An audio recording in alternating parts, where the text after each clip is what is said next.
أعوذ بالله من الشيطان الرجيم بسم الله الرحمن الرحيم la qawla wala quwwata illa billahi aliyul azim. Mbokki internet yi nga xamante ne yéen a safoo di suivre DMTV ñoo ngi leen di nuy di leen ziar waaye it di leen jox seen wàccuwaay di nuy bépp téléspectateur boo xamante ne rek moom ñuy topp fi nga xamante ne mooy la chaîne d'actualité di la jox suñu loxo di la ziar di la jox suñu wàccuwaay di jiital ci nuyoo boobu noonu les xalif généraux ci xalif généraux yooyu nag ñu ngi ciy jiital Cheikh bu Sidi Muxtaar Kunta. noonu la ñuy def dem ba Tiwaawan fekk fa ki nga xamante ne mooy sëñ Babacar Sy Mansour di ko ziar waaye it di ko jox wàccuwaayam buñ fa jógee dañuy dem ba Touba fekk fa suñu wayjur Serigne Mountakha Bachir di ko ziar moom tamit di ko jox wàccuwaayam ñu amaat mbégte ak contentement lool toogaat fi nga xamante ne mooy plateau jaar-jaar mu nekk émission boo xamante ne nii dañ ko yeesalaat ñu indi ko ak yeneen anam yoo xamante ne ak beneen plateforme pour waxtaane kooku nga xamante ne mooy jaar-jaaru mag ñooñu di amaat ak mbégte aussi bokk ak plateau sama kilifa sama wayjur Serigne Bekay Abidine Kunta jaratul ñu leen koy présenté ndax xàmmee ngeen ko fi nga xamante ne mooy la chaîne d'actualité di DMTV Serigne Bekay donc dañ lay bàyyi rek nga nuyoog téléspectateurs yi xam ne ñoo ñu suivre. macha allah asalaamaaleykum wa rahmatullahi wa barakatuhu allahuma salli wa sallim wa barik ala sayidina wa maulana muhammad xaatimi nabiina wa imaamil mursalin sayidina wa maulana muhammad sallallahu alayhi wa sallam mbokki jullit yi mbokki taalibe yi mbokki internet yi mbokki àdduna seen mbokkum taalibe di Serigne Bekay Abidine Kunta mu ngi leen di nuyu fii nga xamante ne ci chaîne bi nga xam ne mooy DMTV di ziyaare ñëpp tey nuyu al xalifatul am li tariqati al qadiriya al cheikh bu Sidi al Muxtaar al Kuntiyu ibnu cheikh Sidi al Muxtaar ibnu cheikh bu Mouhamad Kunta di ko ziyaare di nuyu it mbokk yi nga xamante ne ñoom la bokkal diine ji te nga tudd ko léegi Serigne. macha allah bi Serigne Bekay nuyoo bi am na solo comme niñ ko waxee rek suñu njaal benn nuyoo émission bi nga xamante ne nag moom la ñu indiwaat muy jaar-jaar boo ko déggee dafay nekk loo xamante ne waxtaan lay séq ak ki nga xamante ne mooy suñu invité ñi ñu nar a waxtaanee nag mooy ñan mooy magu démb Sénégal bi ñu nee magu démb mooy ñi fi nekkaloon Sénégal bu njëkk ñi fi nekkaloon nag Sénégal bëri na torop buñ leen doon lim fii la ñuy des waaye ci ñooñu tey ñu tànn ci benn soxna su baax benn soxna soo xamante ne dafa liggéeyal njabootam waaye liggéeyal la nga xamante ne mooy askanam kooku nag muy soxna Mama Kodou Diop ñu gën ko xam ci soxna Fatma Diop muy tur bi nga xamante ne mooy tur bi ko waajuram tuddee muy Fatma Diop waaye ci dàkkantal ñu ci bari Mama Kodou Diop la ñu wax ku ñu invité nag muy Serigne Bekay mu war a waxtaane soxna soosu comme mooy soxna Mama Kodou Diop nan la fi nekkee woon ak liggéey bi nga xamante ne liggéeyal na ko fi njabootam ba tey njabootam ñu leen di tudd fu nekk ci àddina bi donc dañuy baax rek Serigne Bekay mi nga xamante ne mooy suñuy invité tey mu wax ñu comme mooy Mama Kodou Diop. jërëjëf Serigne comme ni nga ko waxee yaa ngi laajte si soxna soo xamante ne soxna su màgg la soxna soo xamante ne boo ko bëggee xam dañuy wax ne delloo kër buur ndax doomi buur waaw doomi buur la moom mu ngi tudd soxna Fatma Diop saa xewar soxna Issa soxna Fatma Diop saa xewar mooy waajuram bu góor Issa mooy waajuram bu jigéen mu doonoon koo xamante ni yàlla wonee na boppam si soxna si ndax wonee na boppam mooy ñi mu ñu jox te nga tudd ko léegi ay bitiw lañu wala ay weer lañu sax laay wax muy maam Khalifa di Zeynil Abidin di cheikh bu Mouhamad Kunta sunu sëriñ kooku moom la ñu war a waxtaanee muy soxna Kodou Diop. macha allah wax nga ko léegi sa biir wax nga ne mu bokk ci famille buur donc dañuy gis ne Sénégal bu nit juddoo ci buur màggee ci famille buur kooku war naa nekk ku am tur ci réew mi te soxna Mama Kodou Diop bokk ci famille buur ñu bëgg a xam buur yooyu ñan la woon. waaw moom li gën a gàtt soo bëggee jël da ngay wax ni bàjjan la si la joor waaw kon soxna soosu maanaam Lat Joor rek day doon tegtal ci buur ci nguur la bokk ci famille buur la bokk beneen bi ci des soo tuddee buur di nga tudd ndaan la ñuy def ak kër sëriñ soxna soosu nag jaayoon nguur ga jëndee ko ak taalibe. macha allah loolu dinañ ci ñëw léegi. wax nga ko léegi ku dégg Lat Joor xam Lat Joor mooy kan. xam Lat Joor nan la menoon ci réewum Sénégal ak lan la fi bàyyi comme taarix ba ñëpp di ko waxtaanee tey ñu war a waxtaanee soxna soo xamante ne bàjjan la ci Lat Joor mi nga xamante ne mooy Lat Joor Ngoone Latiir Jóob nekkoon fi nga xamante ne mooy buuru Kayoor. Sëriñ Bécaye nga wax ko léegi nga ne soxna soosu dafa bàyyi woon léppuy buur jaay ko taalibe taalibe boobu ci kan la ko demoon jébal boppam ba tey mu am li mu am. mu ngi ko jaay góor gu tedd gu ñuy wax maam Cheikh Bounama maam Cheikh Bounama moom la Cheikh Sidi Muxtaar al Kunti yu yebaloon fii si Sénégal mu ñëw sanc ndànk si 1800 kon boobaak léegi soxna si lañ ko jël nag jébbal ko góor gu tedd googu muy maam Cheikh Bounama mu dugg si kër ga nag daal di jëndee doomi buur boobu ak taalibe. macha allah kon biñ déggee sa biir wax soxna Maama Kodou Diop dafa jël alalu buur tegee ko côté summi mbubbi yëre buur waaye sol yëre yi taalibe ngir kan Cheikh Bounama Tal Kunti yu muñ ne mooy maamu kunte yi fii ci Sénégal waaye ñu xam Maama Kodou Diop gannaaw bañ ko jëlee jébbal ko góor googu nga xamante ne mooy Cheikh Bounama Tal Kunti yi te ku nekk xam góor googu aussi tamit ñoom ci Sénégal la moo ko sabab ba def fi lim fi def ba tey boo xoolee Afrique saw jant ñëpp dugg nañ ci l'islam ngir kooku noonu nga xamante ne mooy Cheikh Bounama Tal Kunti yu ñu bëgg a xam relation bi nga xamante ne amoon na ko ak maam Cheikh Bounama Tal Kunti yu lan la woon ba tey ji mu jëloon léppam jox ko. waaw foofu du diggante borom kër ak soxna mais diggante sëriñ la ak taalibe ndax soxna si bi muy jógee kër waajuram di ñëw ci péncum maam Cheikh Bounama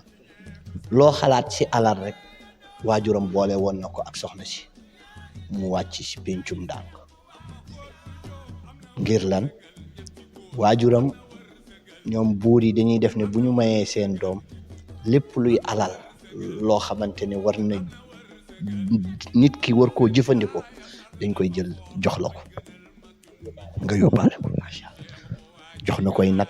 jox na koy bëy jox na koy xar jox na koy gétti ba ci ay jaam mais bi mu tàbbee ci pincum maam Cheikh Bounama nag mu xam ni kër gi këru tarbiya la mu takkaat laxasaayam tarbiyu góor gi nekk fa nag ci liggéey jamono bu góor gi amee gan bu yelloo xar xam na ko mooy dem jëli ci géttam tëral defar ba mu bernde yu baax ñu yóbbul gan geneen gu ñëw te nga xam ni yelloo na ginaar mu dem jàpp ci gétti ginaaram defar teral gan gi mu dem si nag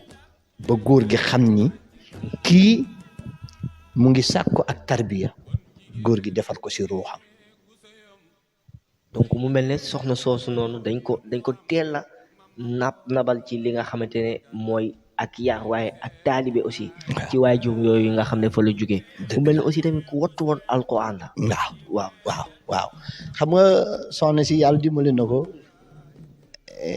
bi muy ñëw mën nañu wax ni si ndaw la duggee si kër maam Cheikh Bounama ci xaleel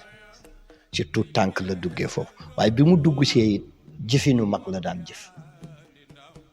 loolu la wolof naan mbuusum xale bu ñu sol yàpp mag. waaw moom soxna si loolu la mais mu teeloon ni nag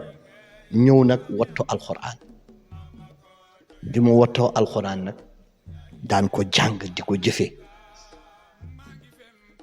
wax nañu ni. loolu jafe woon na trop ci jamono. waaw parce que. doo nekk doomi buur ba pare. bokk ci famille buur wattu alxuraan. waaw loolu nekkoon na lu jafe ci ay jamono. waaw jafe woon na si jamono mais nag dañu wax ni nguur gi doon dox démb ñu si bari dañuy waajal seen bopp te am na ñoo xam ne ñu tànneef lañu soxna si tànneef la woon ndax daa waroon a tàbbi si kër wilaaya moo tax sunu borom defal ko waajalal ko boppam def si moom la mu def si moom jël nag jox góor gu tedd nag muy maam Cheikh Bouna mu am leneen lu mu waroon a préparé waat ci moom soxna si doon nag koo xamante ni waxoon nañu ni su la xoolee si bët sax dalay yar moom soxna si te du wax bokk na si taalibe yi nga xam ne ndongo yi nga xam ne wax nañu ni bu soxna si duggee waañ ñoom ñëpp dañuy kontaan am mbégte ngir lan xam nañu ni léppay doy ça veut dire que du ñeneen ñi nga xam ne ay soxna lañu bu ñu duggee waañ du mel noonu mais nag da ciy rawati moom soxna si yaataloon boppam ci lépp dafa yaataloon boppam ci lépp balaa mus dara ñëpp dañuy mus ba pare mu soogat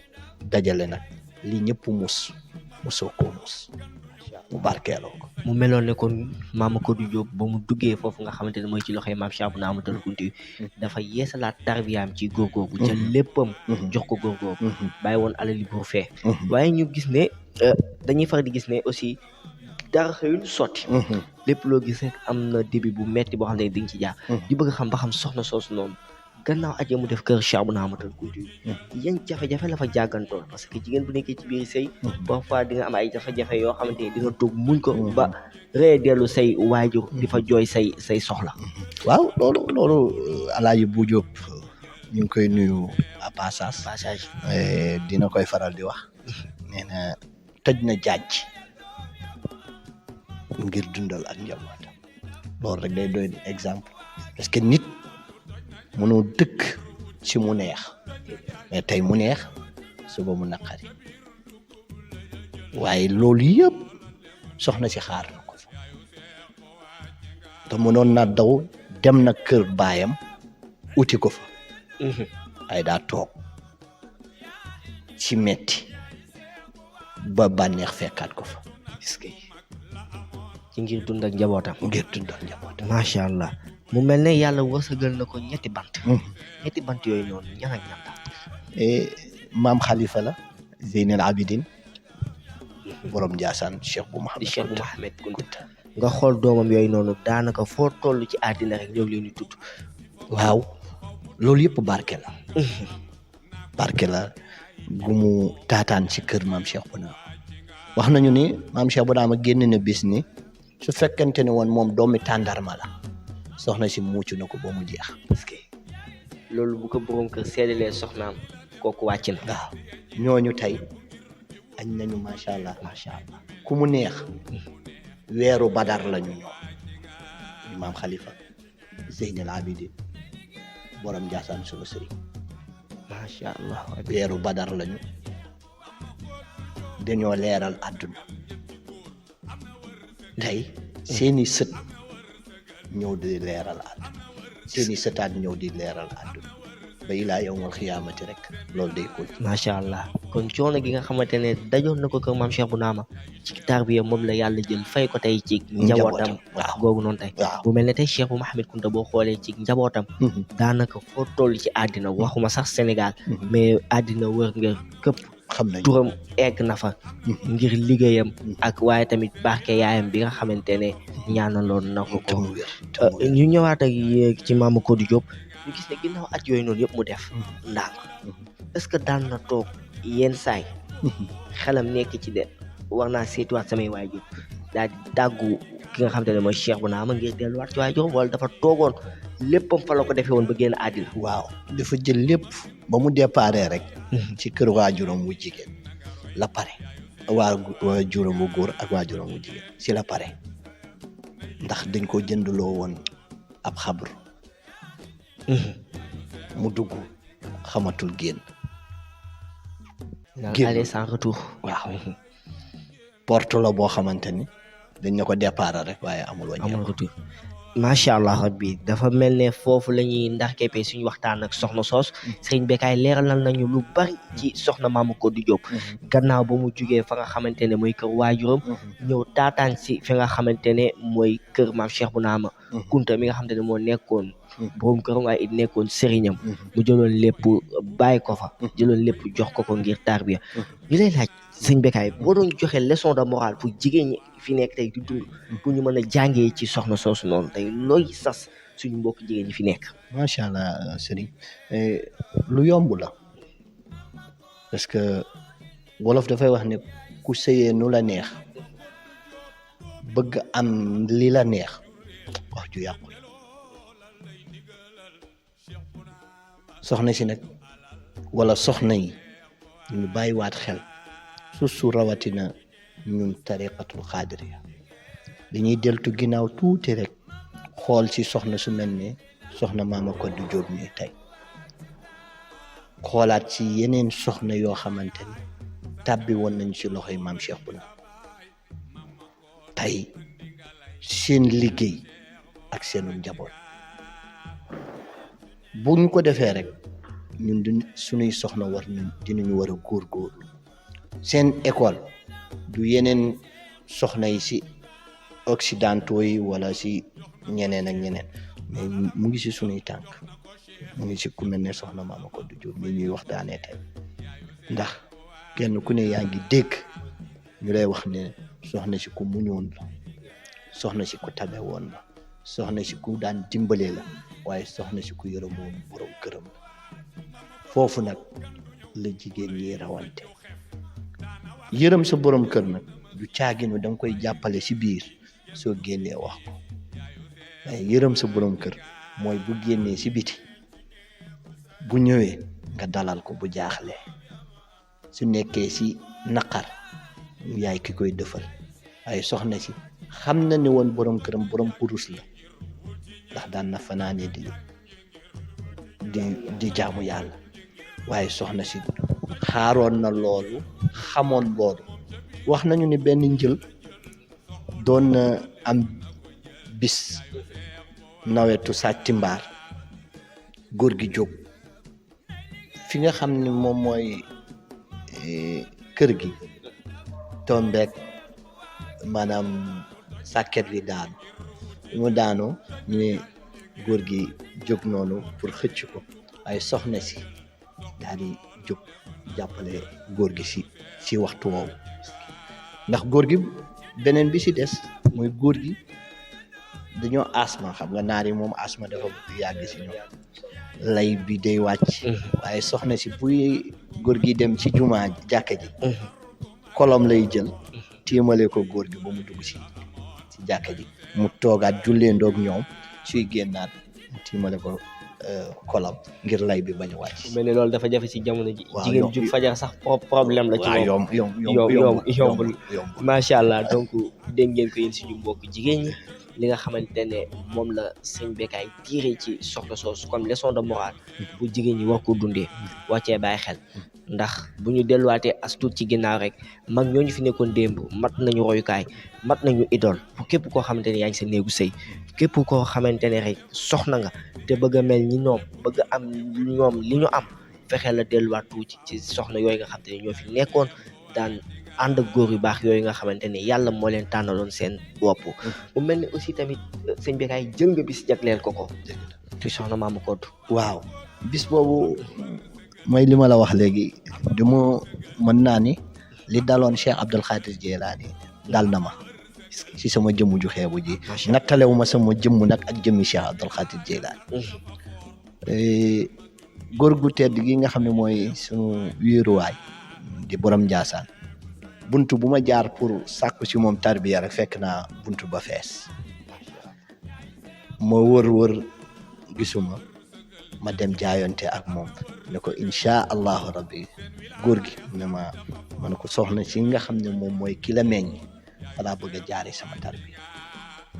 mu nongul ma ko si loo xam ne xëy na doo ko wax si micro waaye doo ko wax ci télé waaye man xam naa yàlla xam na